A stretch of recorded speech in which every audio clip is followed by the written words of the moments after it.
जो उन्होंने रुतबा दिता कि असीं वो मन्निया। बिल्कुल जी। उन्होंने कहा जात पात दी गल ना करो कि वो हट गई। साडे कोल पैसा है तो मेरा बच्चा क्यों बिगड़ रहा, वो समाज की कसूर। कहानी तो दस दिनी जो असल घटना जी कि एक गरीब ते एक अमीर का घर नालों नाल बच्चों की स्पैशलिस्ट हाँ। मैं दसदी हाँ इदां दे हुण किस तरह के उन्होंने सामने ऑप्शनस ने। पहली मैं मर जावां खुदकुशी करदा, उन्होंने सड़क पार करा गई। साडे लिए कोई खबर नहीं है, कोई लाएगा ही नहीं, ये खबर कादी है। पर वो गोली मार के एक भज्जिया फिर ही तुहाडी वो चिंता जानी है। नहीं तो फिर अरदासे सोधो जी उन्होंने, नहीं तो फिर चलो जी ढेर सारी गोलक भर दिओ तो फिर ही माड़ा समा जाना। जिहड़े रोज़ ਇਹ ਰੇੜੀਆਂ ਤੇ ਲੱਗੇ ਤੁਹਾਨੂੰ ਕਿੰਨਿਆਂ ਕੁ ਦੀ ਖਬਰ ਆਈ ਹੋਏਗੀ ਇਹਨਾਂ ਦੇ ਬੱਚਿਆਂ ਨੇ ਖੁਦਕੁਸ਼ੀ ਕੀਤੀ। ਬੱਚੇ ਨੂੰ ਦੱਸਿਆ ਹੀ ਨਹੀਂ ਕਿ ਕਾਕਾ ਦੂਸਰਾ ਨੰਬਰ ਹੋਇਆ ਤਾਂ ਕੀ ਹੋ ਗਿਆ, 10ਵਾਂ ਵੀ ਹੋਇਆ ਤਾਂ ਵੀ ਕੀ ਹੋਣਾ ਸੀ ਕਾਕਾ। ਸਤਿ ਸ੍ਰੀ ਅਕਾਲ ਦੋਸਤੋ, ਮੈਂ ਧਰਮਾ ਹਰਿਓ, ਤੁਸੀਂ ਵੇਖ ਰਹੇ ਹੋ ਰੰਗ ਪੰਜਾਬ ਦੇ YouTube ਚੈਨਲ। ਸੋ ਦੋਸਤੋ ਅੱਜ ਸਾਡੇ ਨਾਲ ਹੋਣਗੇ MD ਡਾਕਟਰ ਹਰਸ਼ਿੰਦਰ ਕੌਰ ਜੀ ਪਟਿਆਲਾ, ਜੋ ਕਿ ਉੱਘੇ ਸਮਾਜ ਸੇਵੀ ਨੇ ਤੇ ਚਿੰਤਤ ਨੇ ਸਾਡੇ ਸਮਾਜ ਦੇ ਲਈ, ਸਾਡੇ ਪੰਜਾਬ ਦੇ ਲਈ ਕਿ ਸਾਡਾ ਪੰਜਾਬ ਕਿਹੜੇ ਪਾਸੇ ਜਾ ਰਿਹਾ ਹੈ। ਤੇ ਆਓ ਫਿਰ ਅੱਜ ਆਪਾਂ ਉਹਨਾਂ ਦੇ ਨਾਲ ਗੱਲਬਾਤ ਕਰਾਂਗੇ ਅੱਜ ਦੇ ਇੱਕ ਵਿਸ਼ੇਸ਼ ਮੁੱਦੇ ਬਾਰੇ। ਹਾਂਜੀ ਸਤਿ ਸ਼੍ਰੀ ਅਕਾਲ ਜੀ। ਸਤਿ ਸ਼੍ਰੀ ਅਕਾਲ, ਤੁਹਾਡੇ ਰਾਹੀਂ ਜਿੰਨੇ ਵੀ ਸੁਣ ਰਹੇ ਨੇ ਸਭਨਾਂ ਨੂੰ ਨਿੱਘੀ ਫਤਿਹ ਜੀ। ਇੱਕ ਜਿਹੜਾ ਨਾ ਜੀ ਅੱਜ ਦਾ ਜਿਹੜਾ ਭਖਦਾ ਮੁੱਦਾ ਜੇ ਗੱਲ ਕਰੀਏ, ਪਹਿਲਾਂ ਘੱਟ ਸੀ, ਹੁਣ ਹੌਲੀ ਹੌਲੀ ਹੌਲੀ ਵੱਧਦਾ ਜਾਂਦਾ ਹੈ। ਸਾਡਾ ਯੂਥ ਹੈ ਜਿਹੜਾ ਸਾਡਾ ਸਮਾਜ ਹੈ, ਆਪਾਂ ਉਹਨਾਂ ਦੀ ਗੱਲ ਕਰ ਲਈਏ, ਬੱਚਿਆਂ ਦੀ ਗੱਲ ਕਰ ਲਈਏ, ਜਿਹੜੇ ਸਾਡੇ ਅਸਲੀ ਵਾਰਸ ਨੇ, ਸਰਦਾਰ ਭਗਤ ਸਿੰਘ ਵਰਗੇ, ਕਰਤਾਰ ਸਿੰਘ ਸਰਾਭੇ ਵਰਗੇ, ਊਧਮ ਸਿੰਘ ਵਰਗੇ ਕਿੰਨੇ ਯੋਧੇ ਨੇ ਸਾਡੇ। ਬਾਬਾ ਦੀਪ ਸਿੰਘ ਦੀ ਗੱਲ ਕਰ ਲਈਏ, ਸ਼੍ਰੀ ਗੁਰੂ ਗੋਬਿੰਦ ਸਿੰਘ ਜੀ ਦੀ ਗੱਲ ਕਰ ਲਈਏ, ਉਹਨਾਂ ਦੇ ਸਾਹਿਬਜ਼ਾਦਿਆਂ ਦੀ ਗੱਲ ਕਰ ਲਈਏ, ਸਾਡਾ ਇਤਿਹਾਸ ਹੈ ਜਿਹੜਾ ਬਹੁਤ ਹੀ ਲੰਮਾ ਚੌੜਾ, ਬਹੁਤ ਵੱਡਾ ਸਮੁੰਦਰ ਹੈ ਜੀ। ਪਰ ਕਿਤੇ ਨਾ ਕਿਤੇ ਇਹ ਚੀਜ਼ ਸਾਨੂੰ ਰੜਕ ਰਹੀ ਹੈ ਕਿ ਸਾਡੇ ਬੱਚੇ ਉਹਨਾਂ ਨੂੰ ਛੱਡ ਕੇ ਕਿਸੇ ਹੋਰ ਰਸਤੇ ਤੇ ਚੱਲ ਰਹੇ ਨੇ। ਕੀ ਕਾਰਨ ਹੈ ਜੀ, ਕਿੱਥੇ ਗਲਤੀਆਂ ਕਰ ਰਹੇ ਹਾਂ ਜੀ ਅਸੀਂ, ਇਹ ਕਿਵੇਂ ਠੀਕ ਹੋ ਸਕਦਾ? देखो बहुत सारे ये असल च नुकते ने जिन्होंने जे फड़ना चाहिए एक एक करके तो शायद बहुत लंबा समा लग जाए। हाँ जी। पर उस समय ते अज दे समय नूं जे कुछ चीज़ां बेचनियां चाहिए हाँ जी। तो ये कहिए उदों बुराई नहीं सी तो फिर माड़ी गल है, उदों भी सिखरे दी सी, तुसीं कह लो कि जुल्म सिखर दा सी। हाँ जी। सब कुछ उदों ये सारा कुछ मौजूद सी, यानी एक चंगे ते माड़े दी जंग उस समय भी जारी सी जी। ਇਹ ਕਹਿਣਾ ਕਿ ਹਮੇਸ਼ਾ ਉੱਥੇ ਨੀਵੇਂ ਨੂੰ ਨਿਆਂ ਮਿਲਦਾ ਸੀ, ਇਹੋ ਜਿਹੀ ਕੋਈ ਚੀਜ਼ ਨਹੀਂ ਸੀ। ਉਸ ਤੋਂ ਆਪਾਂ ਸੋਚੀਏ ਕਿ ਹੁਣ ਗੁਰੂ ਸਾਹਿਬ ਨੇ, ਜਿਵੇਂ ਜੇ ਗੁਰੂ ਨਾਨਕ ਦੇਵ ਜੀ ਨੇ ਇੱਕ ਤਬਦੀਲੀ ਦੀ ਸ਼ੁਰੂਆਤ ਕੀਤੀ ਕਿ ਮੈਂ ਇੱਕ ਵੱਖਰੀ ਸੋਚ ਦੇ ਨਾਲ ਸਮਾਜ ਨੂੰ ਜੋੜਨਾ, ਜਿਸ 'ਚ ਇਹ ਸਦੀਆਂ ਤੋਂ ਦੱਬੇ ਕੁਚਲੇ ਲੋਕਾਂ ਨੂੰ ਖੜੇ ਕਰਨਾ। ਹਾਂਜੀ। ਉਸ ਸੋਚ ਨਾਲ ਖਿਮਾ ਕਰਿਓ, ਮੈਨੂੰ ਪਤਾ ਮੇਰਾ ਬਹੁਤ ਵਿਰੋਧ ਹੋਣਾ ਹੈ, ਪਰ ਮੈਨੂੰ ਸਿਰਫ ਇੱਕ ਗੱਲ ਸੱਚ ਜਾਣ ਕੇ ਦੱਸਿਓ ਕਿ ਕੀ ਪੂਰੀ ਦੁਨੀਆ ਜੁੜ ਗਈ ਸੀ ਉਹਨਾਂ ਨਾਲ? ਤਾਂ ਇਹਦਾ ਮਤਲਬ ਇਹ ਹੈ ਕਿ ਲੋਕ ਆਪਾਂ ਇਹ ਸੋਚ ਲਈਏ ਕਿ 100% ਇੱਕ ਵੱਖਰੀ ਸੋਚ ਨਾਲ ਹਮੇਸ਼ਾ ਜੁੜਨਗੇ। ਜੇ ਗੁਰੂ ਸਾਹਿਬ ਵਰਗੀ ਉਹ ਸ਼ਖਸੀਅਤ ਨਾਲ ਉਹ ਨਹੀਂ ਜੁੜ ਸਕੇ, ਸਾਰੀ ਦੁਨੀਆ ਦੇ ਲੋਕ ਉਸ ਸੋਚ ਨਾਲ ਨਹੀਂ ਤੁਰ ਸਕੇ, ਤਾਂ ਫਿਰ ਆਪਾਂ ਇਹ ਸੋਚ ਲਈਏ ਅੱਜ ਕਿ ਕੁਝ ਅਸੀਂ ਨਵੀਂ ਤਬਦੀਲੀ ਲਿਆਵਾਂਗੇ ਜਾਂ ਕੁਝ ਵੱਖ ਹੋ ਸਕੇਗਾ, ਬੜੀ ਕਹਿ ਲਓ ਕਿ ਦੂਰ ਅੰਦੇਸ਼ੀ ਜੀ ਵਾਲੀ ਗੱਲ ਹੀ ਹੈ, ਉਹ ਸੰਭਵ ਨਹੀਂ। ਬਿਲਕੁਲ ਔਖਾ ਕੰਮ। ਹੁਣ ਉਦੋਂ ਜਿਸ ਚੀਜ਼ ਲਈ ਜੇ ਆਪਾਂ ਕਹੀਏ ਕਿ ਅਸੀਂ ਆਪਣੇ ਆਪ ਨੂੰ ਖਰੇ ਮੰਨਦੇ ਹਾਂ ਕਿ ਉਹਨਾਂ ਦੀ ਕਈ ਗੱਲ ਤੇ ਅਸੀਂ ਤੁਰੇ ਜੀ, ਤਾਂ ਇੱਕ ਸਿੰਪਲ ਜੀ ਆਪਾਂ ਗੱਲ ਤੋਂ ਹੀ ਸ਼ੁਰੂ ਕਰਦੇ ਹਾਂ ਕਿ ਹਵਾ ਜਾਂ ਪਾਣੀ ਜਾਂ ਧਰਤੀ ਨੂੰ ਜੋ ਉਹਨਾਂ ਨੇ ਰੁਤਬਾ ਦਿੱਤਾ ਕਿ ਅਸੀਂ ਉਹ ਮੰਨਿਆ। ਬਿਲਕੁਲ ਜੀ। ਉਹਨਾਂ ਨੇ ਕਿਹਾ ਜਾਤ ਪਾਤ ਦੀ ਗੱਲ ਨਾ ਕਰੋ ਕਿ ਉਹ ਹਟ ਗਈ ਸਮਾਜ 'ਚੋਂ। ਜੇ ਉਹਨਾਂ ਨੇ ਕਿਹਾ ਕਿ ਜਿਹਦੇ ਹੱਕ ਖੋਏ ਜਾ ਰਹੇ ਨੇ ਉਹਨਾਂ ਨੂੰ ਅਗਾਂਹ ਆਉਣਾ ਚਾਹੀਦਾ, ਉਹਨਾਂ ਲਈ ਅਸੀਂ ਸਾਰੇ ਖੜੇ ਹਾਂ, ਸਾਨੂੰ ਆਵਾਜ਼ ਬਣਨੀ ਚਾਹੀਦੀ, ਤਾਂ ਕੀ ਅੱਜ ਲੋਕੀ ਸੜਕਾਂ 'ਤੇ ਨਹੀਂ ਉਤਰੇ ਹੋਏ ਕਿ ਉਹਨਾਂ ਦੀ ਹਰ ਗੱਲ ਮੰਨੀ ਜਾ ਰਹੀ ਹੈ? ਬਿਲਕੁਲ ਜੀ। ਸੋ ਅਸੀਂ ਜੇ ਦੇਖੀਏ, ਜੇ ਤਬਦੀਲੀ ਉਹਨਾਂ ਘੋੜਿਆਂ ਤੋਂ ਲੈ ਕੇ ਸ਼ੁਰੂ ਹੋਈ ਹਵਾਈ ਜਹਾਜ਼ ਤੱਕ ਨੂੰ ਤੁਰ ਗਈ, ਯਾਨੀ ਉਹ ਤਬਦੀਲੀ ਜੇ ਸਾਇੰਸ ਦੀ ਹੋਈ ਹੈ ਤਾਂ ਉਹਦੇ ਨਾਲ ਇਨਸਾਨ ਦੀ ਉਸੇ ਹਿਸਾਬ ਨਾਲ ਸੋਚ ਦੀ ਤਰੱਕੀ ਨਹੀਂ ਹੋਈ। ਬਿਲਕੁਲ ਜੀ। ਅਸੀਂ ਸੋਚ ਉੱਥੇ ਹੀ ਖੜੇ ਹਾਂ। ਅਸੀਂ ਚਾਹੁੰਦੇ ਤਾਂ ਹਾਂ ਵੀ ਹਾਂ ਇਹ ਸਾਰਾ ਕੁਛ ਜੋ ਅਸੀਂ ਖੁਸ਼ੀ ਮਾਣ ਲਈਏ, ਸਾਡੇ ਕੋਲ ਹਰ ਚੀਜ਼ ਹੋਵੇ ਜਿਸ ਨਾਲ ਅਸੀਂ ਕਹਿੰਦੇ ਕਹਾਉਂਦੇ ਵਧੀਆ ਜ਼ਿੰਦਗੀ ਜੀ ਰਹੇ ਹਾਂ। ਪਰ ਉਹਦੇ ਨਾਲ ਜੋ ਕੁਝ ਸਾਨੂੰ ਮਿਲਦਾ ਹੈ ਉਸ ਤੋਂ ਅਸੀਂ ਇਨਕਾਰੀ ਹਾਂ ਕਿ ਇਹ ਨਹੀਂ ਲੈਣਾ ਅਸੀਂ। ਯਾਨੀ ਜੇ ਸਾਡੇ ਕੋਲ ਪੈਸਾ ਹੈ ਤਾਂ ਮੇਰਾ ਬੱਚਾ ਕਿਉਂ ਵਿਗੜ ਰਿਹਾ, ਉਹ ਸਮਾਜ ਦੀ ਕਸੂਰ ਹੈ, ਉਹਦੇ 'ਚ ਸਾਡਾ ਕਸੂਰ ਨਹੀਂ ਹੈ ਕਿ ਅਸੀਂ ਕੀ ਟਾਈਮ ਦੇ ਸਕੇ ਬੱਚੇ ਨੂੰ। ਅਸੀਂ ਕਿਤੇ ਉਹ ਨਿੱਕੀਆਂ ਨਿੱਕੀਆਂ ਗਲਤੀਆਂ ਉਹਦੇ ਸਾਹਮਣੇ ਤਾਂ ਨਹੀਂ ਕੀਤੀਆਂ ਕਿ ਆਪਣੀ ਵਾਈਫ ਨਾਲ ਜਾਂ ਮਤਲਬ ਉਹ ਬੱਚੇ ਦੀ ਮਾਂ ਨਾਲ ਕਿ ਅਸੀਂ ਬੁਰਾ ਭਲਾ ਤਾਂ ਨਹੀਂ ਬੋਲੇ, ਜਾਂ ਉਹਦੇ ਨਾਲ ਅਸੀਂ ਉਨੀ ਉਹਨੂੰ ਇੱਜ਼ਤ ਦੇ ਸਕੇ, ਕੋਈ ਘਰੇਲੂ ਹਿੰਸਾ ਤਾਂ ਨਹੀਂ ਹੋਈ, ਜਾਂ ਅਸੀਂ ਆਪਣੇ ਬੱਚੇ ਨੂੰ ਓਨਾ ਸਮਾਂ ਦਿੱਤਾ ਜਿਹੜਾ ਉਹਦਾ ਚਾਹੀਦਾ ਸੀ ਉਹਦੇ ਬਚਪਨ ਦੇ ਵਾਸਤੇ, ਉਹਨੂੰ ਸਹੀ ਰਾਹ ਦਿਖਾਉਣ ਲਈ। ਜੇ ਅਸੀਂ ਨਹੀਂ ਦਿੱਤਾ ਤਾਂ ਫਿਰ ਸਮਾਜ ਜੇ ਵਿਗੜ ਰਿਹਾ ਤੇ ਅਸੀਂ ਉਹਦਾ 100% ਨਾਲ ਉਸ ਹਿੱਸੇ ਦੇ ਵਿੱਚ ਹੀ ਹਾਂ। ਬਿਲਕੁਲ ਜੀ, ਕਿਉਂਕਿ ਅਸੀਂ ਚਾਹਿਆ ਕਿ ਸਾਡਾ ਬੱਚਾ ਇੱਕ ਬਹੁਤ ਵਧੀਆ ਸਕੂਲ 'ਚ ਪੜ੍ਹੇ, ਸਾਡਾ ਸੁਪਨਾ ਸੀ, ਹਰ ਕਿਸੇ ਦਾ ਹੁੰਦਾ। ਬਿਲਕੁਲ। ਸੋ ਉਹਨੇ ਕਿਹਾ ਮੇਰਾ ਬੱਚਾ ਇੱਕ ਬਹੁਤ ਵਧੀਆ ਸਕੂਲ 'ਚ ਪੜ੍ਹੇ, ਉਹਦੇ ਲਈ ਮੈਂ ਬਹੁਤ ਪੈਸੇ ਕਮਾਏ, ਮੈਂ ਆਪਣੀ ਜ਼ਿੰਦਗੀ ਲਾਤੀ, ਉਹਨੂੰ ਤਿਆਰ ਕੀਤਾ। ਹੁਣ ਉਹ ਕਹਿੰਦਾ ਮੈਂ ਆਪਣਾ ਚੱਲਿਆ ਤੈਨੂੰ ਛੱਡ ਕੇ। ਫਿਰ ਤਾਂ ਬਿਰਧ ਘਰ ਹੁੰਦੇ ਨਾ, ਜਿਹਨੇ ਸਾਰਾ ਕੁਝ ਕੀਤਾ ਫਿਰ ਤਾਂ ਕਦੇ ਕੋਈ ਅਮੀਰ ਦੁਖੀ ਹੁੰਦਾ ਹੀ ਨਾ। ਬਿਲਕੁਲ ਜੀ। ਤਾਂ ਜਿਹੜੀ ਅਸਲ ਵਿੱਚ ਉਹ ਪਰਵਰਿਸ਼ ਲਈ, ਮਿਸਾਲ ਵਜੋਂ ਇੱਕ ਬੂਟੇ ਨੂੰ ਤੁਸੀਂ ਪਾਲਣਾ ਚਾਹੁੰਦੇ ਹੋ, ਤੁਸੀਂ ਕਹਿੰਦੇ ਹੋ ਕਿ ਇਸ ਬੂਟੇ ਨੂੰ ਮੈਂ ਪੂਰੀ ਤਰ੍ਹਾਂ ਪ੍ਰੋਟੈਕਟਿਡ ਰੱਖਣਾ, ਧੁੱਪ ਨਾ ਇਹਨੂੰ ਕਿਤੇ ਪੈ ਜੇ, ਮਾੜੀ ਖਾਦ ਨਾ ਪੈ ਜੇ, ਮਾੜਾ ਪਾਣੀ ਨਾ ਪੈ ਜੇ, ਮੈਂ ਸਾਰਾ ਕੁਝ ਇਸ ਤਰੀਕੇ ਹੀ ਰੱਖਣਾ ਚਾਹੁੰਦਾ, ਜਿਹਨੂੰ ਲੁਕਾ ਕੇ ਆਪਣੇ ਹਿਸਾਬ ਨਾਲ ਪਾਲਣਾ ਚਾਹੁੰਦਾ। ਉਹ ਦਰਖਤ ਕਿਸ ਤਰੀਕੇ ਦਾ ਬਣਦਾ, ਮੈਂ ਇੱਕ ਨਿੱਕੀ ਜਿਹੀ ਕਹਾਣੀ ਤੋਂ ਦੱਸ ਦਿੰਦੀ ਹਾਂ ਜੋ ਅਸਲ ਘਟਨਾ ਜੀ।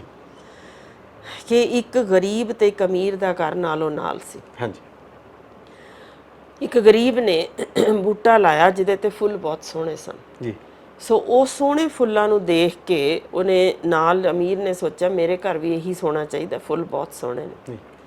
ਉਹਨੇ ਦੇਖਿਆ ਜਿਹੜਾ ਗਰੀਬ ਬੰਦਾ ਸੀ ਉਹਨੂੰ ਥੋੜਾ ਜਿਹਾ ਹਫ਼ਤੇ ਕੁ ਬਾਅਦ ਥੋੜਾ ਜਿਹਾ ਪਾਣੀ ਪਾਉਂਦਾ ਸੀ, ਇਸੇ ਤਰ੍ਹਾਂ ਮਹੀਨੇ ਬਾਅਦ ਮਾੜੀ ਜੀ ਖਾਦ ਪਾ ਦੇਣੀ, ਤੇ ਉਹਦਾ ਬੂਟਾ ਕੁਛ ਮਧਰਕ ਜਿਹਾ ਇੱਥੇ ਤੱਕ ਜਾ ਕੇ ਮੁੱਕ ਗਿਆ। ਯਾਨੀ ਉਨੇ ਜ਼ਿਆਦਾ ਉਹਦੇ ਨਾ ਫੁੱਲ ਲੱਗਣੇ, ਟਾਹਣੀਆਂ ਜਿੰਨੀਆਂ ਤੇ ਲੱਗਣੇ ਭਰਪੂਰ ਲੱਗਣੇ, ਪਰ ਸਾਰੇ ਦਾ ਸਾਰਾ ਦਰਖਤ ਨਾ ਭਰਿਆ ਹੋਣਾ।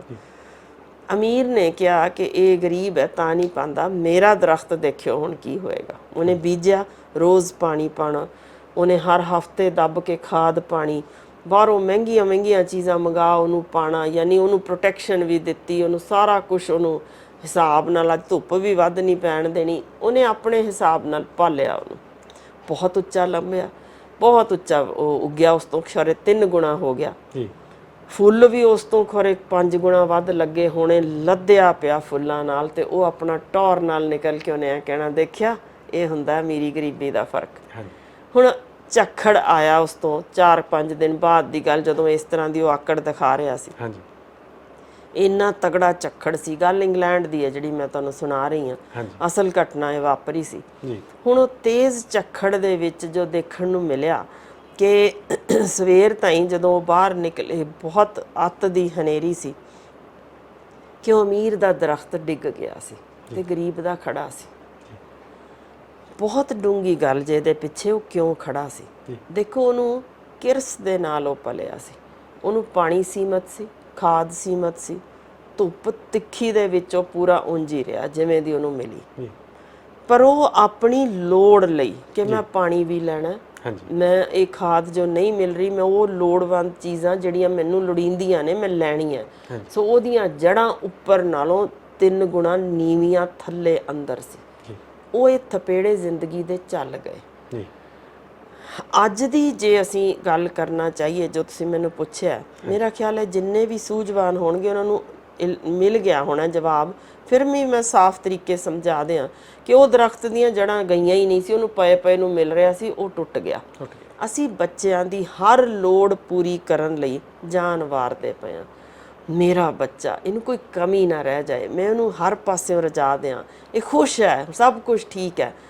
ਪਰ ਜਦੋਂ ਜ਼ਿੰਦਗੀ ਦਾ ਔਖਾ ਸਮਾਂ ਆਉਣਾ, ਉਹ ਉਸ ਲਈ ਤਿਆਰ ਨਹੀਂ ਹੈ। ਬਿਲਕੁਲ, ਉਹ ਤੁਹਾਡੀ ਅਜਿਹੀ ਛਤਰ ਛਾਇਆ ਥੱਲੇ ਪਲਿਆ ਜਿੱਥੇ ਉਹਨੂੰ ਇਹ ਉਮੀਦ ਨਹੀਂ ਸੀ ਕਿ ਮੈਂ ਇੱਕ ਰੇਸ ਜਿਸ ਵਿੱਚ ਅਸੀਂ ਉਹਨੂੰ ਵਾੜਿਆ ਕਿ ਤੂੰ ਪਰਵਾਹ ਨਾ ਕਰ, ਤੂੰ ਸਿਰਫ ਪਾਸ ਹੋਣਾ, ਉਹ ਵੀ ਪਹਿਲੇ ਨੰਬਰ ਤੇ ਜਾਣਾ, ਤੂੰ ਮੇਰਾ ਬਿਜ਼ਨਸ ਸੰਭਾਲਣਾ, ਤੈਨੂੰ ਕੁਝ ਨਹੀਂ ਕਰਨ ਦੀ ਲੋੜ। ਸੋ ਉਹਨੂੰ ਜਿਸ ਰੇਸ ਜ਼ਿੰਦਗੀ 'ਚ ਅਸੀਂ ਪੈਦਾ ਕਰ ਛੱਡਿਆ, ਉਹਨੂੰ ਇੱਕ ਘੋੜਾ ਬਣਾ ਛੱਡਿਆ, ਉਹਨੂੰ ਅਸੀਂ ਔਖਾ ਸਮਾਂ ਜਰਨ ਦਾ ਢੰਗ ਨਹੀਂ ਸਿਖਾਇਆ।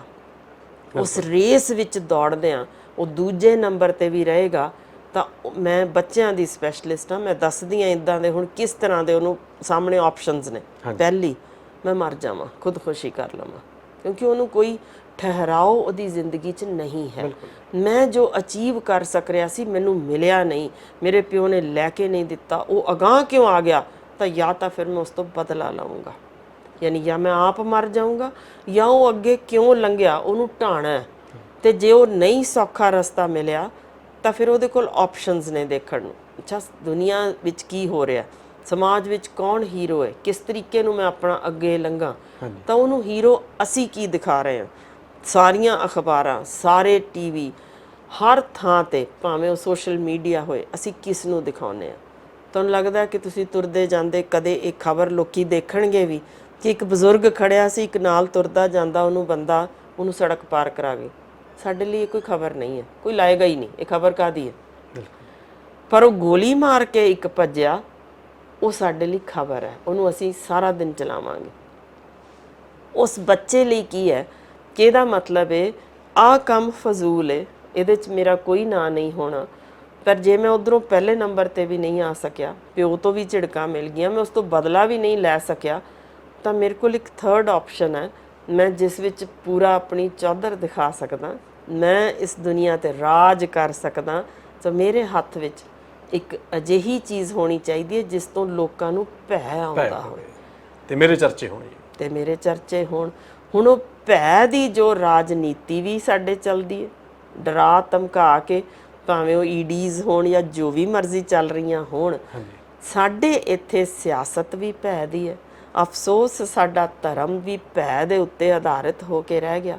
ਤੁਹਾਨੂੰ ਨਰਕ ਮਿਲ ਜਾਣਾ, ਤੁਹਾਡੇ ਉੱਤੇ ਵਿਪਤਾ ਆ ਜਾਣੀ ਹੈ, ਉਹ ਤਾਂ ਫਿਰ ਆ ਸੰਤ ਜੀ ਦੇ ਪੈਰ ਫੜ ਕੇ ਚਿੰਬੜ ਜਾਓ, ਗੋਡਿਆਂ ਤੋਂ ਹਟਣਾ ਨਹੀਂ, ਤੇ ਫੇਰ ਹੀ ਤੁਹਾਡੀ ਉਹ ਚਿੰਤਾ ਜਾਣੀ ਹੈ। ਨਹੀਂ ਤਾਂ ਫਿਰ ਅਰਦਾਸੇ ਸੋਧੋ ਜੀ ਉਹਨਾਂ ਦੇ, ਨਹੀਂ ਤਾਂ ਫਿਰ ਚਲੋ ਜੀ ਢੇਰ ਸਾਰੀ ਗੋਲਕ ਭਰ ਦਿਓ, ਤਾਂ ਫੇਰ ਹੀ ਇਹ ਮਾੜਾ ਸਮਾਂ ਜਾਣਾ। ਮਾਨਸਿਕ ਤੌਰ ਤੇ ਗੁਲਾਮ ਅਸੀਂ ਸਾਰੇ ਥਾਂ ਤੇ ਜ਼ਿੰਦਗੀ ਪੂਰੀ 'ਚ ਭੈ ਨਾਲ ਜਿਉਂਦੇ ਹਾਂ। ਮੇਰੀ ਹੁਣ ਆਹ ਸਮਾਂ ਆਇਆ, ਮੈਂ ਮਰ ਨਾ ਜਾਵਾਂ, ਮੇਰਾ ਬਿਜ਼ਨਸ ਨਾ ਖੁੱਸ ਜਾਏ, ਮੇਰਾ ਪੁੱਤਰ ਨਾ ਇੱਥੋਂ ਮੇਰੇ ਤੋਂ ਪਰਾਂ ਚਲਾ ਜਾਏ, ਮੇਰੀ ਧੀ ਭੱਜ ਨਾ ਜਾਏ। ਯਾਨੀ ਇੱਕ ਅਜਿਹੇ ਸਿਸਟਮ ਵਿੱਚ ਇੱਥੇ ਆ ਜਿੱਥੇ ਚੁਫੇਰਿਓਂ ਇੱਕ ਡਰ ਨੂੰ ਅਸੀਂ ਉੱਪਰ ਰੱਬ ਮੰਨ ਲਿਆ। ਜੀ। ਹੁਣ ਉਸ ਡਰ ਦੇ ਉੱਤੇ ਜਦੋਂ ਕੋਈ ਕਹੇਗਾ ਮੇਰਾ ਡਰ ਹੋ ਸਕਦਾ, ਉਹ ਆਪਣੇ ਆਪ ਨੂੰ ਰੱਬ ਤੋਂ ਉੱਚਾ ਹੀ ਮੰਨੇਗਾ। ਭਾਈ ਜਿਹੜੇ ਉਹ ਸਿਆਸਤਦਾਨ ਡਰ ਦੀ ਰਾਜਨੀਤੀ ਕਰਦੇ ਸੀ, ਉਹ ਵੀ ਮੇਰੇ ਤੋਂ ਡਰਦੇ ਨੇ। ਇਹ ਧਰਮ ਦੇ ਜਿਹੜੇ ਇਸ ਵੇਲੇ ਪ੍ਰਭਾਰੀ ਨੇ, ਧਰਮ ਨੂੰ ਜਿਨ੍ਹਾਂ ਨੇ ਆਪਣੇ ਜੰਗਾਲ ਵਿੱਚ ਕੱਸਿਆ ਹੋਇਆ, ਉਹ ਵੀ ਡਰ ਤੋਂ ਨੇ ਅੱਗੇ ਤੋਰਦੇ ਸਾਰਾ ਕੁਝ।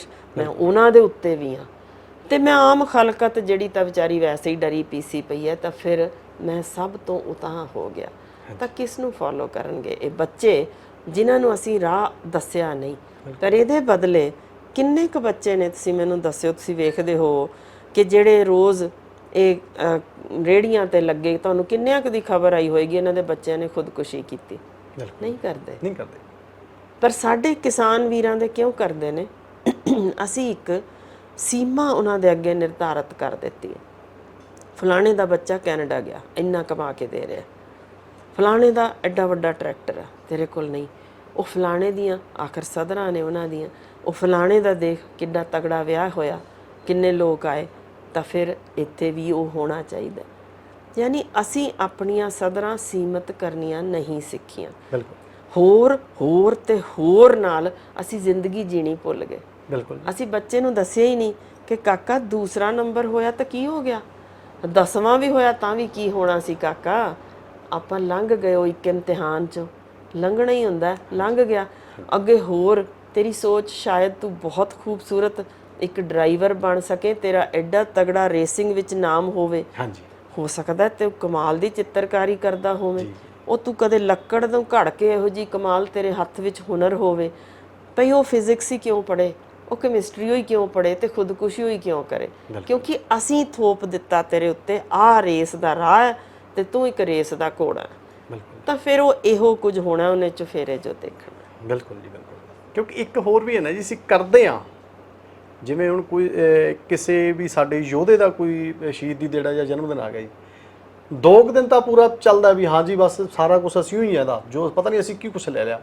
ਥੋੜੇ ਦਿਨਾਂ ਬਾਅਦ ਕੁਝ ਹੋਰ ਹੋ ਜਾਂਦਾ, ਫਿਰ ਉਧਰਲੇ ਪਾਸੇ ਹੋ ਜਾਂਦਾ ਵੀ ਜਿਹੜੇ ਅਸਲੀ ਜਿਹੜਾ ਟੀਚਾ ਸੀ ਨਾ, ਜਿਹੜੀ ਆਪਾਂ ਗੱਲ ਕਰ ਲਈਏ ਭਗਤ ਸਿੰਘ ਦੀ ਜਿਹੜੀ ਕਿਤਾਬ ਦਾ ਪੰਨਾ ਮੋੜਿਆ ਸੀਗਾ, ਉਦੋਂ ਥੜਕ ਗਏ ਜੀ। ਬਿਲਕੁਲ। ਦੇਖੋ, ਜਦੋਂ ਤੁਸੀਂ ਆਪਣੇ ਆਪ ਨੂੰ ਇੱਕ ਸਟੈਪ ਪਿਛਾਂਹ ਰੱਖ ਲੈਂਦੇ ਹੋ ਨਾ, ਫਿਰ ਅਸਲ ਵਿੱਚ ਤੁਹਾਨੂੰ ਉੱਥੋਂ ਪੌੜੀਆਂ ਦਿਸਦੀਆਂ ਨੇ, ਮੈਂ ਜਾਣਾ ਕਿੱਥੇ। ਜਦੋਂ ਸਾਨੂੰ ਲੱਗਦਾ ਕਿ ਨਹੀਂ ਮੈਂ ਸਿਖਰਾਂ ਛੂਹ ਲਈਆਂ, ਅਸੀਂ ਭੁੱਲ ਹੀ ਜਾਂਦੇ ਹਾਂ ਵੀ ਚੋਟੀ ਪਹਾੜ ਦੇ ਅੱਗੇ ਨਿਵਾਣ ਜੇ। ਪਰ ਜਦੋਂ ਤੁਸੀਂ ਨੀਵੇਂ ਹੋ ਕੇ ਦੇਖਦੇ ਹੋ ਨਾ, ਉਹ ਤਾਂ ਵੇਖਣ ਲਈ ਤੁਹਾਨੂੰ ਬਹੁਤ ਸਾਰੀਆਂ ਹੋਰ ਚੋਟੀਆਂ ਦਿਖਦੀਆਂ। ਉਦੋਂ ਸਮਝ ਆਉਂਦੀ ਹੈ ਕਿ ਮੈਂ ਕਿਸ ਚੀਜ਼ ਦੀ ਖੁਸ਼ੀ ਮਨਾ ਰਿਹਾ। ਮੈਂ ਸਿਖਰ ਤੇ ਹੈ ਹੀ ਨਹੀਂ, ਇਹ ਤਾਂ ਹੋਰ ਕਿੰਨੀਆਂ ਸਿਖਰਾਂ ਪਈਆਂ ਨੇ। ਬਸ ਇਹੀ ਚੀਜ਼ ਸਿਖਾਈ ਸੀ ਨਾ ਗੁਰੂ ਸਾਹਿਬ ਨੇ ਕਿ ਭਾਈ ਤੁਸੀਂ ਆਪਣੇ ਮਨ ਨੂੰ ਨੀਵਾਂ ਰੱਖ ਲਓ, ਮੱਤ ਉੱਚੀ ਕਰ ਲਿਓ। ਅਸੀਂ ਪੁੱਠਾ ਕਰਦੇ ਹਾਂ। ਬਿਲਕੁਲ ਜੀ, ਉਹਨਾਂ ਦੇ ਦਿਹਾੜੇ ਤੇ 3-4 ਦਿਨ ਤਾਂ ਬਲਕਿ ਕਸਰ ਹੀ ਕੋਈ ਨਹੀਂ, ਸੀ ਪੂਰੀ ਰੇਲ ਬਣਾ ਕੇ ਰੱਖਦੇ ਹਾਂ, ਜੋ ਵੀ ਹੈਗਾ ਜਿੰਨਾ ਤਨੋਂ ਮਨੋਂ ਜੋ ਹੁੰਦਾ ਕਰਦੇ ਆ, ਪਰ ਉਸ ਤੋਂ ਬਾਅਦ ਫਿਰ ਉਹੀ ਉੱਥੇ ਫਿਰ ਆ ਜਾਂਦੇ। ਬਿਲਕੁਲ, ਕਿਉਂਕਿ ਅਸੀਂ ਮਨ ਨੀਵਾਂ ਨਹੀਂ ਕੀਤਾ ਨਾ, ਮਨ ਉੱਚਾ ਤੇ ਮੱਤ ਨੀਵੀਂ ਕਰ ਲਈ। ਸੋ ਨਤੀਜਾ ਤਾਂ ਇਹੋ ਹੋਣਾ ਸੀ ਕਿ ਅਸੀਂ ਕਿਸੇ ਹੋਰ ਬਾਰੇ ਸੋਚਣ ਤੋਂ ਪਹਿਲਾਂ ਇਹ ਕਹਿੰਦੇ ਆ ਕਿ ਮੈਂ ਇਹਦੇ ਚੋਂ ਮੇਰਾ ਸਵਾਰਥ ਪੂਰਾ ਹੁੰਦਾ, ਮੈਂ ਇਹਦੀ ਮਦਦ ਕਰਾਂ ਤਾਂ ਕੀ ਇਹ ਮੇਰੇ ਕਦੇ ਕੰਮ ਆ ਸਕਣ ਵਾਲਾ ਹੈ, ਤੇ ਜੇ ਨਹੀਂ ਤਾਂ ਫਿਰ ਮੈਂ ਇੱਥੇ ਟਾਈਮ ਬਰਬਾਦ ਕਿਉਂ ਕਰਾਂ। ਮੇਰਾ ਵਕਤ ਕੀਮਤੀ ਹੈ, ਮੈਂ ਕਿਸੇ ਉਸ ਥਾਂ ਤੇ ਲਾਵਾਂਗਾ ਜਿੱਥੇ ਮੈਨੂੰ ਅਗਾਂਹ ਚੁੱਕਿਆ ਜਾਂਦਾ ਹੋਵੇ ਜਾਂ ਮੇਰਾ ਆਪਣਾ ਸਵਾਰਥ ਪੂਰਾ ਹੁੰਦਾ ਹੋਵੇ। ਇਨ ਬਿਨ ਇਹੋ ਕੁਛ ਅਸੀਂ ਕੀ ਕਰਦੇ ਹਾਂ ਕਿ ਤੂੰ ਮੇਰੀ ਪਿੱਠ ਥਾਪੜ, ਮੈਂ ਤੇਰੀ ਥਾਪੜ ਦਾ, ਤੇ ਆਪਾਂ ਦੋਨਾਂ ਦੀ ਬੱਲੇ ਬੱਲੇ। ਸੋ ਇਹ ਸਿਸਟਮ 'ਚ ਜਿਹੜਾ ਵਿਗਾੜ ਆਇਆ, ਇਹਦੇ 'ਚ ਖੁਸ਼ੀ ਦੀ ਗੱਲ ਇਹ ਹੈ ਕਿ ਇਹ ਤੁਰਦੇ ਸਿਸਟਮ ਤਾਂ ਹੀ ਜਾਂਦੇ ਨੇ, ਇਹਨਾਂ ਦੀਆਂ ਜੜ੍ਹਾਂ ਪੱਕੀਆਂ ਨੇ। ਉਹਨਾਂ ਜੜ੍ਹਾਂ ਦੇ ਵਿੱਚ ਅੱਜ ਵੀ ਲੋਕ ਨੇ ਜਿਨ੍ਹਾਂ ਦੀ ਸੋਚ ਅਜਿਹੀ ਹੈ।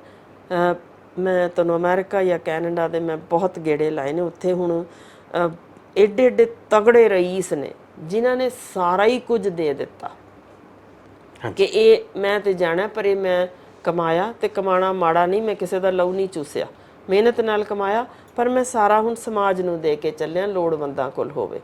ਬਿਲਕੁਲ ਇਸੇ ਤਰ੍ਹਾਂ ਬਹੁਤ ਸਾਰੇ ਰਈਸ ਨੇ ਜਿਹੜੇ ਵਿਖਾਵਾ ਨਹੀਂ ਕਰਦੇ ਕਿ ਮੇਰੇ ਕੋਲ ਪੈਸਾ ਬੇਅੰਤ ਹੈ, ਪਰ ਮੈਂ ਆਮ ਟਰੈਵਲ ਕਰ ਸਕਦਾ ਬੱਸ ਤੇ, ਕੋਈ ਗੱਲ ਨਹੀਂ, ਮੈਨੂੰ ਜ਼ਰੂਰੀ ਨਹੀਂ ਕਿ ਮੈਂ ਟੌਪ ਦੀ ਗੱਡੀ ਹੀ ਦਿਖਾਵਾਂ ਵੀ ਮੈਂ ਇਸ ਗੱਡੀ ਤੇ ਜਾਵਾਂਗਾ ਤਾਂ ਹੀ ਮੇਰੀ ਟੌਰ ਹੋਏਗੀ। ਉਹ ਹਲੀਮੀ, ਉਹ ਨਿਮਰਤਾ, ਉਹ ਸਬਰ, ਉਹ ਸੰਤੋਖ ਉਹ ਹੈ। ਯਾਨੀ ਗੁਰੂ ਸਾਹਿਬ ਦੀ ਸੋਚ ਮੌਜੂਦ ਹੈ ਇਸ ਦੁਨੀਆ 'ਚ, ਭਾਵੇਂ ਕਿਸੇ ਹੀ ਹਿੱਸੇ ਵਿੱਚ ਹੋਵੇ, ਤਾਂ ਹੀ ਇਹ ਦੁਨੀਆ ਅੱਜ ਵੀ ਚੱਲ ਰਹੀ ਹੈ। ਵਰਨਾ ਅਸੀਂ ਪੰਜਾਬੀਆਂ ਦੇ ਵਿੱਚ ਕਾਫੀ ਗਿਣਤੀ ਪੰਜਾਬੀਆਂ 'ਚ ਇਹ ਸਾਨੂੰ ਸ਼ੋ ਆਫ ਥੋੜਾ ਜਿਹਾ ਫੋਕੀ ਟੌਰ ਦਾ ਸ਼ੌਕ ਹੈ। ਪਰ ਉਹ ਹੈ ਨਾ ਜੀ ਜਿਹੜੀ ਉਧਰ ਹੈ, ਉਹ ਜਿਹੜੀ ਸਾਡੇ ਵਿੱਚ ਹੋਣੀ ਸੀ ਉਹ ਅਸੀਂ ਕਰ ਨਹੀਂ ਸਕੇ ਜੀ, ਕਿਉਂਕਿ ਅਸੀਂ ਤਾਂ ਜਾਤ ਪਾਤ ਚੋਂ ਨਿਕਲ ਸਕੇ, ਬਾਕੀ ਤਾਂ ਗੱਲਾਂ ਬਹੁਤ ਦੂਰ ਰਹੀਆਂ। ਸਾਡੇ ਨਿਮਰਤਾ ਨਾਲ ਜੇ ਕੋਈ ਤੁਰਦਾ ਹੋਏਗਾ, ਤੁਸੀਂ ਅੱਜ ਮਿਸਾਲ ਵਜੋਂ ਭਾਜੀ, ਮੈਂ ਅੱਜ ਸਵੇਰੇ ਜਿਵੇਂ ਵਾਈਪਰ ਨਾਲ ਕਰ ਰਹੀ ਸਾਂ ਸਫਾਈ, ਤਾਂ ਲੋਕ ਲੰਘਦੇ ਵੀ ਤਿਰਸਕਾਰ ਜੇ ਨਾਲ ਦੇਖਦੇ ਨੇ, ਅੱਛਾ ਇਹ ਹੈ। ਤੇ ਜੇ ਤੁਹਾਡੇ ਕੱਪੜੇ ਬਹੁਤ ਵਧੀਆ ਟੌਪ ਕਲਾਸ ਦਿਸਦੇ ਹੋਣਗੇ, ਕੋਈ ਵੀ ਤੁਹਾਨੂੰ ਬੜੀ ਤਮੀਜ਼ ਨਾਲ ਹਾਂਜੀ ਕਰੇਗਾ। ਤੁਸੀਂ ਥੋੜੇ ਜੇ ਆਰਾਮ ਦੇ ਕੱਪੜੇ ਜੇ ਪਾ ਲਏ ਨੇ ਜਾਂ ਉਹਨੇ ਮਹਿੰਗੇ ਨਹੀਂ ਪਾਏ, ਤੁਹਾਡਾ ਤਾਂ ਕਿਰਦਾਰ ਹੀ ਲੋਕ ਡੇਗ ਦਿੰਦੇ ਨੇ, ਇਹ ਹੈ ਹੀ ਨਹੀਂ ਇਸ ਜੋਗਾ ਕਿ ਅਸੀਂ ਇਹਨੂੰ ਆਪਣਾ ਸਮਾਂ ਵੀ ਦੇ ਸਕੀਏ। ਫਿਰ ਜਦੋਂ ਪਤਾ ਲੱਗ ਜਾਏ ਵਾਪਸ ਵੀ ਓਹੋ ਸੌਰੀ ਸਾਨੂੰ ਪਤਾ ਨਹੀਂ ਲੱਗਿਆ, ਅਸਲ 'ਚ ਐਸ ਪਹਿਰਾਵੇ ਦੇ ਕਰਕੇ ਨਹੀਂ ਪਤਾ ਲੱਗਿਆ। ਯਾਨੀ ਅਸੀਂ ਤਾਂ ਲੋਕਾਂ ਨੂੰ ਵੀ ਔਕਾਤ ਉਸੇ ਹਿਸਾਬ ਨਾਲ ਦਿੰਦੇ ਜਿਸ ਤਰੀਕੇ ਨਾਲ ਸਾਨੂੰ ਸੈੱਟ ਬੈਠਦਾ ਵੀ ਇਹਦੇ ਕੱਪੜੇ ਠੀਕ ਹਨ ਜਾਂ ਨਹੀਂ। ਇਹੋ ਜਿਹੀ ਸੋਚ ਬਾਹਰ ਨਹੀਂ ਹੈ। ਤੁਸੀਂ ਅੱਜ ਤੁਰਦੇ ਜਾਂਦੇ ਸੜਕ ਤੇ ਕਿਸੇ ਨੂੰ ਇੰਝ ਕੋਈ ਵੀ ਲੰਘ ਰਿਹਾ ਹੋਏ, ਕਹੋ ਸਤਿ ਸ਼੍ਰੀ ਅਕਾਲ ਜੀ, ਹਾਂਜੀ ਠੀਕ ਹੋ ਜੀ, ਪੰਜਵਾਂ ਬੰਦਾ ਕਹੇਗਾ ਇਹਨੂੰ ਕੁਛ ਨੁਕਸ ਲੱਗਦਾ, ਇਹ ਦਿਮਾਗੀ ਪੱਖੋਂ ਠੀਕ ਹੈ।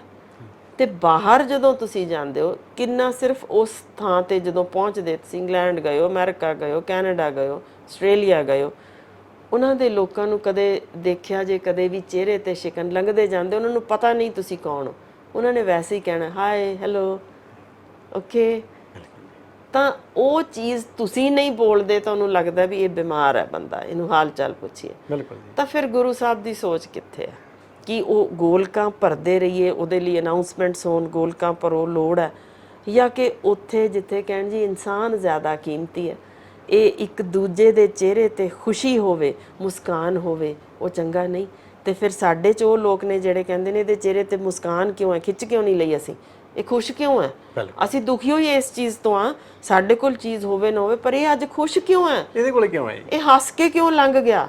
ਯਾਨੀ ਅਸੀਂ ਪੁੱਠੀ ਸੋਚਦੇ ਹਾਂ ਵੀ ਇਹ ਖੁਸ਼ ਕਿਉਂ ਹੈ, ਇਸ ਤੋਂ ਵੀ ਦੁਖੀ ਆ। ਬਸ ਇਹ ਨਹੀਂ ਹੈਗਾ ਵੀ ਅਸੀਂ ਦੁਖੀ ਕਿਉਂ ਹੈ, ਇਹ ਨਹੀਂ, ਬਸ ਇਹ ਹੈ ਵੀ ਇਹ ਖੁਸ਼ ਕਿਉਂ ਹੈ। ਸੋ ਸਾਡਾ ਤਾਂ ਮੁਸੀਬਤ ਇੱਥੇ ਖੜੀ ਹੈ, ਪੁੱਛੀਦਾ ਮੈਨੂੰ ਹੁਣ ਬਤੌਰ ਡਾਕਟਰ ਲੋਕ ਆ ਕੇ ਗੱਲ ਕਰਦੇ ਨੇ ਬਹੁਤ ਸੀਵੀਅਰ ਡਿਪਰੈਸ਼ਨ ਹੈ, ਪੁੱਛੀਦਾ ਕੀ ਹੋਇਆ। ਮੇਰੀ ਇੱਕ ਭੈਣ ਦਾ ਆਸਟ੍ਰੇਲੀਆ ਤੋਂ ਫੋਨ ਆਇਆ, ਬਹੁਤ ਸੀਵੀਅਰਲੀ ਡਿਪਰੈਸਡ ਆ, ਤਾਂ ਮੈਂ ਉਹਨਾਂ ਨੂੰ ਇਹੀ ਪੁੱਛਿਆ ਬੀਬਾ ਦੁਨੀਆ ਤਰਸਦੀ ਹੈ ਜਿਸ ਥਾਂ ਤੇ ਤੁਸੀਂ ਬੈਠੇ ਹੋ ਜਾਣ ਨੂੰ, ਸਾਡੇ ਖੋਰੇ ਕਿੰਨੇ ਨੌਜਵਾਨ ਮਰ ਖੱਪ ਵੀ ਗਏ, ਕੋਈ ਏਜੰਟਾਂ ਦੇ ਭੇਟ ਚੜ ਗਏ, ਤੁਸੀਂ ਬੈਠੇ ਹੋ ਫਿਰ ਕਿਉਂ ਦੁਖੀ ਹੋ, ਕੀ ਘਰ ਹੈਗਾ ਤੁਹਾਡੇ ਕੋਲ? ਹਾਂਜੀ ਘਰ ਹੈ। ਕਾਰ ਹੈ? ਹਾਂਜੀ ਹੈ। ਮਾਇਆ ਹੈ ਕੁਛ ਕਿ ਤੁਸੀਂ ਕੋਈ ਲੋਨ ਤੇ ਥੱਲੇ ਫਸੇ ਹੋਏ? ਨਹੀਂ ਜੀ ਠੀਕ ਆ। ਜੌਬ ਠੀਕ ਹੈ? ਹਾਂਜੀ ਠੀਕ ਹੈ। ਤਾਂ ਫਿਰ ਕਿਸ ਚੀਜ਼ ਦੀ ਡਿਪਰੈਸ਼ਨ? ਯਾਨੀ ਅਸੀਂ ਖੁਸ਼ੀ ਮਹਿਸੂਸ ਕਰਨਾ ਭੁੱਲ ਗਏ ਆ। ਖੁਸ਼ੀ ਤਾਂ ਇੱਕ ਇੱਕ ਪਲ 'ਚ ਹੈ। ਯਾਨੀ ਕਿੱਥੇ ਖੁਸ਼ੀ ਹੈ? ਮਿਸਾਲ ਵਜੋਂ ਮੈਂ ਤੁਹਾਨੂੰ ਹੁਣੇ ਜੇ ਫੋਨ ਦੇ ਵਿੱਚ ਇੱਕ ਨਿੱਕਾ ਜਿਹਾ ਨਵ ਜੰਮਿਆ ਤੇ ਨਹੀਂ, ਪਰ ਜੇ ਕਹੋ ਕਿ ਤੁਸੀਂ 7 ਜਾਂ 8 ਮਹੀਨਿਆਂ ਦਾ ਬੱਚਾ ਖਿੜਖਿੜਾ ਕੇ ਹੱਸ ਰਿਹਾ, ਤਾਂ ਤੁਸੀਂ 2 ਪਲ 4 ਪਲ 5 ਪਲ ਤਾਂ ਤੁਸੀਂ ਬਦੋ ਬਦੀ ਹੱਸੋਗੇ ਉਹਨੂੰ ਦੇਖ ਕੇ, ਖਿੜਖਿੜਾ ਕੇ ਹੱਸ ਪਾਓਗੇ ਕਿਸੇ ਵੀ ਹਾਲ 'ਚ ਬੈਠੇ ਹੋਵੋ। ਯਾਨੀ ਖੁਸ਼ੀ ਲਈ ਕੋਈ ਮੌਕਾ ਤਾਂ ਨਹੀਂ ਹੁੰਦਾ। ਤੁਸੀਂ ਕਿਸੇ ਹੋਰ ਨੂੰ ਹੱਸਦੇ ਵੇਖ ਲਓ, ਤੁਹਾਨੂੰ ਖੁਸ਼ ਹੋਣਾ ਚਾਹੀਦਾ। ਹੁਣ ਮਿਸਾਲ ਵਜੋਂ ਤੁਹਾਡੇ ਬੱਚੇ ਨੇ ਪਹਿਲਾ ਕਦਮ ਪੁੱਟਿਆ ਹੈ ਨਾ, ਕਮਾਲ, ਤੁਸੀਂ ਉਹਨੂੰ ਦੇਖਣ ਲਈ ਸ਼ਾਇਦ 9 ਮਹੀਨੇ ਲੰਘਾਏ, ਇਹ ਕਦੋਂ ਪੁੱਟੇਗਾ, ਪਰ ਉਹ ਸੋਚਦੇ ਰਹੇ, ਉਹ ਵੀ ਸਟ੍ਰੈਸ 'ਚ ਅਸੀਂ ਕੱਢਿਆ ਕਦੋਂ ਕਦੋਂ ਕਦੋਂ ਤੇ ਪੁੱਟ ਲਿਆ। ਹੁਣ ਦੂਜਾ, ਹੁਣ ਤੀਜਾ, ਹੁਣ ਠੀਕ ਨਹੀਂ ਤੁਰਿਆ, ਯਾਨੀ ਅਸੀਂ ਤਾਂ ਹਟਦੇ ਹੀ ਨਹੀਂ ਕਿ ਇੱਕ ਅਗਲਾ ਤੇ ਅਗਲਾ ਤੇ ਅਗਲਾ। ਉਸ ਪਲ ਨੂੰ ਮਹਿਸੂਸ ਕਰਕੇ ਖੁਸ਼ ਹੋਣਾ ਭੁੱਲ ਗਏ ਹਾਂ। ਅਸੀਂ ਬੱਚਿਆਂ 'ਚ ਇਨਗ੍ਰੇਨ ਕਰਤਾ, ਉਹਨਾਂ ਦੇ ਜੀਨ ਇਹੋ ਜਿਹੇ ਭਰਤੇ, ਉਹਨਾਂ ਨੂੰ ਇਹੋ ਜਿਹਾ ਬਣਾ ਛੱਡਿਆ, ਕਾਕਾ ਖੁਸ਼ ਨਹੀਂ ਹੋਣਾ। ਤੂੰ ਇੱਥੇ ਆਇਆ ਐਗਜ਼ਾਮ 'ਚ ਟੌਪਰ ਵੀ ਆ ਗਿਆ ਤਾਂ ਫਿਰ ਵੀ ਚੱਲ ਹੁਣ ਅਗਲੀ ਅੱਜ ਹੀ ਸ਼ੁਰੂ ਹੋ ਜਾ, ਹੁਣ ਅਗਲੀ ਤਿਆਰੀ ਕਰ, ਹੁਣ ਅੱਗੇ ਜਾਣਾ ਭਾਈ। ਤੇ ਫਿਰ ਉਹ ਜ਼ਿੰਦਗੀ ਮੁੱਕੀ ਜਾਣੀ ਹੈ ਸਾਈਕਲ ਦੇ ਵਿੱਚ, ਉਹ ਡੱਬਾ ਤਾਂ ਕਦੇ ਹੀ ਖੜਕ ਜਾਣਾ ਤੇ ਫਿਰ ਖੁਸ਼ ਕਦੋਂ ਹੋਣਾ ਅਸੀਂ। ਸੋ ਇਹ ਚੀਜ਼ ਜਿਸ ਦਿਨ ਅਸੀਂ ਆਪਣੇ ਬੱਚਿਆਂ ਨੂੰ ਸਬਰ, ਸੰਤੋਖ, ਸਹਿਜ, ਖੁਸ਼ ਹੋਣਾ, ਨਿੱਕੀਆਂ ਨਿੱਕੀਆਂ ਚੀਜ਼ਾਂ 'ਚੋਂ ਖੁਸ਼ੀ ਪਾਲਣੀ, ਉਸ ਦਿਨ ਵਾਕਈ ਤੁਸੀਂ ਦੇਖੋਗੇ ਕਿ ਇਹ ਬੱਚੇ ਆਪ ਸਹੀ ਰਾਹ ਫੜਨਗੇ, ਗਲਤ ਨਹੀਂ ਜਾ ਸਕਦੇ। ਜੇ ਉਹਨਾਂ ਨੂੰ ਦਿਸਦਾ ਮੇਰੀ ਮਾਂ ਸਵੇਰ ਦੀ ਟੈਂਸ ਸੀ, ਫਿਰਦੀ ਸੀ ਤੇ ਉਹ ਕੁਝ ਗੱਲ ਕਰਨੀ ਚਾਹ ਰਿਹਾ ਸੀ, ਟੋਕੀ ਜਾ ਰਿਹਾ, ਨਹੀਂ ਮੈਂ ਬਿਜ਼ੀ ਹਾਂ, ਮੈਂ ਨਹੀਂ ਕਰਨੀ, ਤੇ ਫਿਰ ਇੱਕ ਅਚਾਨਕ ਲੰਘਦੇ ਹੋਏ ਉਹਨੂੰ ਜੱਫੀ ਪਾਈ, ਮੱਥੇ ਤੇ ਚੁੰਮ ਦਿੱਤਾ। ਉਹ ਬੱਚੇ ਲਈ ਤਾਂ ਇਸ ਤੋਂ ਵੱਡੀ ਸੁਗਾਤ ਹੋ ਸਕਦੀ ਹੈ ਕੋਈ? ਉਦੋਂ ਦਿਲ ਫਰੋਲੇਗਾ, ਉਹਨੂੰ ਜੱਫੀ 'ਚ ਲਓ, ਗੱਲ ਕਰੋ, ਉਹ ਬੱਚਾ ਗਲਤ ਨਹੀਂ ਹੋਏਗਾ, ਉਹ ਤੁਹਾਡੇ ਕੋਲ ਆਏਗਾ। ਜੇ ਕਿਤੇ ਔਖਾ ਬੋਲ ਵੀ ਗਿਆ, ਤੁਰ ਵੀ ਗਿਆ, ਉਹ ਜੱਫੀ ਭੁਲਾ ਨਹੀਂ ਸਕਣ ਲੱਗਾ, ਉਹੀ ਚੁੰਮਣ ਯਾਦ ਕਰੇਗਾ, ਇਹ ਹੋਰ ਕਿਤੋਂ ਨਹੀਂ ਸੀ ਮਿਲਣਾ, ਇਹ ਮਾਂ ਤੋਂ ਮਿਲਿਆ ਸੀ, ਮੈਂ ਜਾਣਾ ਹੈ। ਸੋ ਇਹ ਚੀਜ਼ ਅਸੀਂ ਜੜ੍ਹਾਂ ਜਦ ਤੱਕ ਮਜ਼ਬੂਤ ਨਹੀਂ ਨਾ ਕਰਦੇ, ਅਸੀਂ ਇਹ ਉੱਪਰੀ ਤਹਿ ਤੇ ਤੋੜ ਕੇ ਇਹ ਬੱਚੇ ਠੀਕ ਰਾਹ ਨਹੀਂ ਫੜ ਸਕਣ ਲੱਗੇ। ਬਿਲਕੁਲ ਜੀ। ਤੇ ਸਾਨੂੰ ਇਹਨਾਂ ਵਾਸਤੇ ਇਹ ਜ਼ਰੂਰੀ ਹੈ, ਸਭ ਤੋਂ ਜ਼ਰੂਰੀ ਹੈ, ਜਿਹੜੀ ਉਹਨਾਂ ਦੀ ਮੁੱਢਲੀ ਕਹਿ ਰਹੀ ਹੈ ਸਭ ਤੋਂ ਪਹਿਲੇ ਟੀਚਰ ਤਾਂ ਮਾਪੇ ਨੇ। ਦੇਖੋ ਨਾ, ਗੁਰੂ ਸਾਹਿਬ ਨੇ ਕਿਹਾ ਸੀ ਮੈਂ ਨੀਵਿਆਂ ਤੋਂ ਅੱਤ ਨੀਵੇਂ 'ਚ ਹੀ ਬੈਠਾ, ਤੇ ਗੁੱਸਾ ਕੀਤਾ ਸੀ, ਗੁੱਸਾ ਮਨ ਨਾ ਹੰਡਾਏ। ਕੀ ਦੇਖੋ, ਉਹਨਾਂ ਨੂੰ ਨਹੀਂ ਮਾੜਾ ਕਿਹਾ ਗਿਆ ਸੀ, ਆਪ ਉਹਨਾਂ ਨੇ ਦੱਸਿਆ ਕਿ ਮੈਨੂੰ ਮਾੜੇ ਸ਼ਬਦ ਬੋਲੇ ਗਏ, ਮੈਨੂੰ ਲੋਕਾਂ ਨੇ ਲੱਤਾਂ ਵੀ ਮਾਰੀਆਂ। ਉਹ ਸਾਰਾ ਕੁਝ ਉਹਨਾਂ ਨੇ ਰਿਐਕਟ ਤਾਂ ਨਹੀਂ ਕੀਤਾ। ਤੇ ਫਿਰ ਅਫਸੋਸ ਕਿਸ ਨੇ ਮਹਿਸੂਸ ਕੀਤਾ? ਜਿਨ੍ਹਾਂ ਨੇ ਮਾਰਿਆ ਉਹਨਾਂ ਦੇ ਮਨ 'ਚ ਹੀ ਹੋਇਆ ਕਿ ਇਹ ਸਾਡੇ ਤੋਂ ਮਾੜਾ ਹੋ ਗਿਆ। ਅਸੀਂ ਰਿਐਕਟ, ਤੂੰ ਪੁੱਤਰ ਤੈਨੂੰ 1 ਵਜਿਆ ਅੱਜ, ਕੱਲ 2 ਘਸੁੰਨ ਮਾਰ ਕੇ ਆਈ, ਦੱਸੀ ਤੇਰਾ ਪਿਓ ਕੌਣ ਹੈ। ਯਾਨੀ ਤੁਸੀਂ ਫਰਕ ਆਪ ਦੇਖੋ ਕਿ ਅਸੀਂ ਕਿੱਥੇ ਗਲਤ। ਬਿਲਕੁਲ ਜੀ, ਬਿਲਕੁਲ। ਸੋ ਇਹ ਤੁਸੀਂ ਆ ਕੀਤਾ, ਆਹ ਲੈ ਮੈਂ ਹੁਣ ਤੇਰਾ ਹੁਣੇ ਆਹ ਦੇਖੋ ਬਣਾ ਰਿਹਾ, ਤੇਰੀ ਫੋਟੋ ਹੁਣ ਮੈਂ ਅਪਲੋਡ ਕਰਦਾ, ਹੁਣ ਦੇਖਦਾ। ਯਾਨੀ ਉਹ ਚੀਜ਼ ਕਰਦੇ ਹਾਂ ਅਸੀਂ ਇਹ ਭੁੱਲ ਜਾਂਦੇ ਹਾਂ ਕਿ ਉਹ ਸਟ੍ਰੈਸ ਲੈਵਲਸ ਸਾਡੇ ਅੰਦਰ ਵੀ ਵਧੇ ਤੇ ਸ਼ਾਇਦ ਸਾਹਮਣੇ ਨਾਲੋਂ ਦੁੱਗਣੇ ਵਧੇ। ਤਾਂ ਮਤਲਬ ਹੈ ਅਸੀਂ 10 ਸਾਲ ਜ਼ਿੰਦਗੀ ਛੋਟੀ ਕਰ ਲਈ, ਤਾਂ ਉਹਦੀ ਥਾਂ ਤੇ ਆਪਾਂ ਜੇ ਥੋੜ੍ਹਾ ਬਹੁਤ ਪਿਆਰ ਜਾਂ ਮੁਹੱਬਤ ਨਾਲ ਜੀ ਸਕੀਏ ਤਾਂ ਦੋਸਤੀਆਂ ਗੰਢਣ ਲਈ ਤਾਂ ਉਮਰ ਬਹੁਤ ਥੋੜੀ ਜੇ ਹੈ ਹੀ ਨਹੀਂ। ਦੁਸ਼ਮਣੀ ਤਾਂ ਸਕਿੰਟ ਲੱਗਦਾ, ਚੱਲ ਆ ਭੈਣੇ ਲੜੀਏ ਤੇ ਚਲੋ ਸ਼ੁਰੂ ਹੋ ਜਾਓ, ਪਰ ਦੋਸਤੀ ਗੰਢਣ ਨੂੰ ਸਮਾਂ ਲੱਗਦਾ। ਦੇਖੋ ਬਹੁਤ ਇੱਕ ਅਹਿਮ ਗੱਲ ਜੋ ਮੇਰੇ ਨਾਨਾ ਜੀ ਪ੍ਰੋਫੈਸਰ ਸਾਹਿਬ ਸਿੰਘ ਜਿਨ੍ਹਾਂ ਨੇ ਗੁਰੂ ਗ੍ਰੰਥ ਸਾਹਿਬ ਦਾ ਟੀਕਾਕਰਨ ਕੀਤਾ, ਬੜੀ ਕਮਾਲ ਦੀ ਗੱਲ, ਉਦੋਂ ਮੈਂ ਛੋਟੀ ਸਾਂ ਨਹੀਂ ਸਮਝ ਆਈ, ਪਰ ਹੁਣ ਸਮਝ ਬਹੁਤ ਚੰਗੀ ਤਰ੍ਹਾਂ ਆਉਂਦੀ ਹੈ ਕਿ ਇੱਕ ਵੀ ਕਹਿੰਦੇ ਸੀ ਇਸ ਦੁਨੀਆ 'ਚ ਇਨਸਾਨ ਨਹੀਂ ਜਿਹਦੇ 'ਚ ਕੋਈ ਖਾਮੀ ਨਾ ਹੋਵੇ, ਬਿਲਕੁਲ ਰੱਬ ਹੀ ਬਣ ਜਾਏਗਾ। ਹੁਣ ਇਹ ਤੁਹਾਡੀ ਬਣਤਰ, ਤੁਹਾਡਾ ਦਿਮਾਗ, ਤੁਹਾਡੀ ਸੋਚ ਹੈ ਕਿ ਤੁਸੀਂ ਉਸ 'ਚ ਖਾਮੀਆਂ ਲੱਭਣੀਆਂ ਤਾਂ ਹਨ, ਉਹ ਹਨ ਹਰ ਇੱਕ 'ਚ ਨੇ, ਪਰ ਹੁਣ ਤੁਹਾਡੀ ਖੂਬੀ ਇਹ ਹੈ ਕਿ ਤੁਸੀਂ ਇੱਕ ਚੰਗਿਆਈ ਲੱਭ ਸਕੇ, ਤੇ ਜੇ ਤੁਸੀਂ ਲੱਭ ਲਈ ਤਾਂ ਭਾਈ ਤੁਸੀਂ ਸਗੋਂ ਰੱਬ ਦੇ ਨੇੜੇ ਤੇੜੇ ਪਹੁੰਚਣ ਵਾਲੇ ਹੋ ਗਏ ਹੋ। ਤੁਹਾਡੀ ਸੋਚ ਵਿੱਚ ਕਮਾਲ ਦੀ ਤਬਦੀਲੀ ਹੈ ਕਿ ਤੁਸੀਂ ਸਾਹਮਣੇ ਵਾਲੇ 'ਚੋਂ ਗੁਣ ਲੱਭ ਲਿਆ, ਔਗੁਣ ਛੱਡ ਦਿੱਤੇ। ਇਹੋ ਜਿਹਾ ਬੰਦਾ ਵਾਕਈ ਉਹ ਹੁੰਦਾ ਜਿਹੜਾ ਅਸੀਂ ਸਦੀਆਂ 'ਚੋਂ ਇੱਕ ਉਡੀਕਦੇ ਹਾਂ, ਇਹ ਆ ਗਿਆ। ਸਾਡੇ ਗੁਰੂ ਸਾਹਿਬਾਨਾਂ 'ਚ ਇਹੋ ਨੁਕਤਾ ਸੀ, ਪਤਾ ਸੀ ਅਸੀਂ ਉਹੀ ਆ, ਸਾਰੇ ਮਾੜੇ ਔਗੁਣਾਂ 'ਚ ਭਰਪੂਰ। ਉਹ ਗੁਣ ਲੱਭ ਕੇ ਜਦੋਂ ਥਾਪੜੀ ਦਿੰਦੇ ਸੀ, ਓਏ ਸ਼ਾਬਾਸ਼, ਇਸ ਤੋਂ ਵੱਧ ਬੰਦਾ ਜਾਨ ਵਾਰ ਦਿੰਦਾ ਕਿ ਹਾਂ ਇਹ ਜੇ ਅਸਲ ਬੰਦਾ। ਸੋ ਸਾਨੂੰ ਆਪਣੇ ਬੱਚਿਆਂ 'ਚ ਜਦੋਂ ਉਹਨਾਂ ਦੇ ਔਗਣਾਂ ਲਈ ਝਿੜਕਣਾ ਛੱਡ ਕੇ, ਓਏ ਪੁੱਤਰਾ ਆ ਤੇਰੇ 'ਚ ਵਾਹ ਕਮਾਲ, ਉਹ ਪੁੱਤਰ ਕਿਵੇਂ ਵੱਖ ਹੋ ਸਕਦਾ।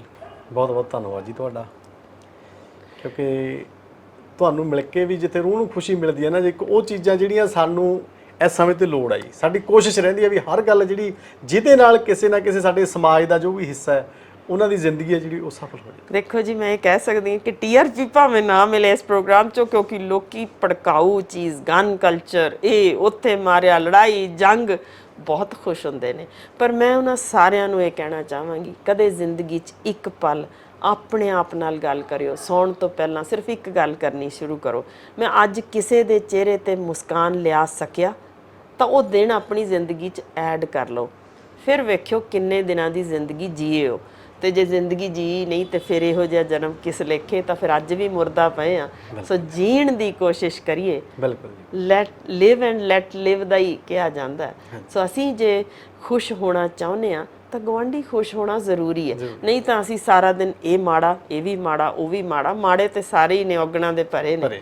ਸੋ ਗੁਣ ਲੱਭ ਕੇ ਕਰੀਏ ਕਿ ਇਹ ਗੁਣ ਇਸ 'ਚ ਬਹੁਤ ਵਧੀਆ, ਬਹੁਤ ਚੰਗਾ ਲੱਗੇਗਾ। ਬਿਲਕੁਲ ਜੀ, ਗੱਲ ਕੀਤੀ TRP ਦੀ, ਤੁਸੀਂ ਇਹ ਦੇਖਣ ਚਾਹੁੰਦੇ ਹੀ ਹੈ ਜੀ, ਚੰਗੀ ਚੀਜ਼ ਹੈ ਨਾ ਜਿਹੜੀ, ਉਹਨੂੰ ਬਹੁਤ ਘੱਟ ਪ੍ਰਮੋਟ ਕੀਤਾ ਜਾਂਦਾ। ਬਿਲਕੁਲ, ਅਸੀਂ ਇੱਕ ਰੁੱਖ ਦੀ ਵੀਡੀਓ ਪਾਉਂਦੇ ਹਾਂ ਹਰ ਹਫ਼ਤੇ 'ਚ, ਉਹਦੀ TRP ਚੈੱਕ ਕਰਕੇ ਦੇਖ ਲਓ ਜੀ, ਪਰ ਨਹੀਂ ਅਸੀਂ ਕਹਿੰਦੇ ਵੀ ਜੋ ਉਹਨੂੰ ਵੇਖ ਰਹੇ ਨੇ ਉਹਨਾਂ ਦੇ ਤਾਂ ਕੁਛ ਨਾ ਕੁਛ ਹੋਣਾ ਜੀ। ਬਿਲਕੁਲ, ਹਾਂਜੀ, ਬਸ ਆਪਣੇ ਮਨ ਨੂੰ ਸੰਤੁਸ਼ਟੀ ਹੈ ਵੀ ਆਪਾਂ ਜੋ ਕਰ ਰਹੇ ਹਾਂ ਤਾਂ ਉਹਦੇ ਨਾਲ ਕੋਈ ਮੈਸੇਜ ਜਾਂਦਾ ਹੈ। ਬਿਲਕੁਲ ਜੀ, ਗੱਲ ਇਹੀ ਹੁੰਦੀ ਜੇ ਕਿ ਤੁਸੀਂ ਮੋਮਬੱਤੀ ਦੀ ਵੀ ਜ਼ਿੰਦਗੀ ਇਹੋ ਹੈ ਕਿ ਇੱਕ ਹੋਰ ਨੂੰ ਬਾਲ ਕੇ ਜਾਵੇ।